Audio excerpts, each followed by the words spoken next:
पिछले कुछ दिनों में अंतर्राष्ट्रीय कूटनीति के मंच पर भारत की चुप्पी ने कई देशों की निगाहें अपनी ओर खींची है। खासकर जब इसराइल ने ईरान पर हमला किया, तब भारत की संतुलनकारी रुख की जगह एक अलग ही तस्वीर सामने आई।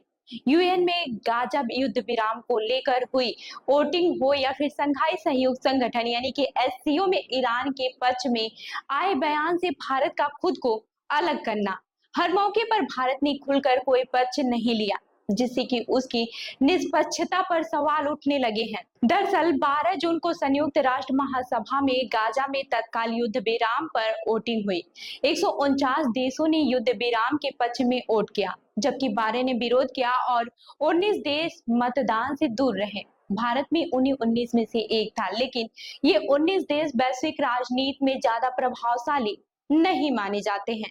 ऐसे में भारत जैसे बड़े लोकतांत्रिक देश का इस सूची में होना चर्चा का विषय बन गया है।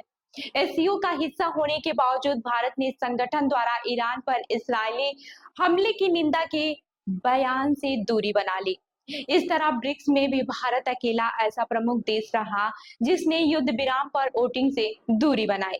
क्वाड में शामिल ऑस्ट्रेलिया और जापान ने युद्ध विराम के पक्ष में वोट दिया, लेकिन भारत ने चुप्पी साध ली। वहीं भारत की इस चुप्पी को लेकर पूर्व राजनयिक सैयद अकबरुद्दीन ने साफ कहा कि जब भारत वैश्विक मंच पर अपनी उपस्थिति बढ़ाता है तो उसकी चुप्पी भी सवालों के घेरे में आती है।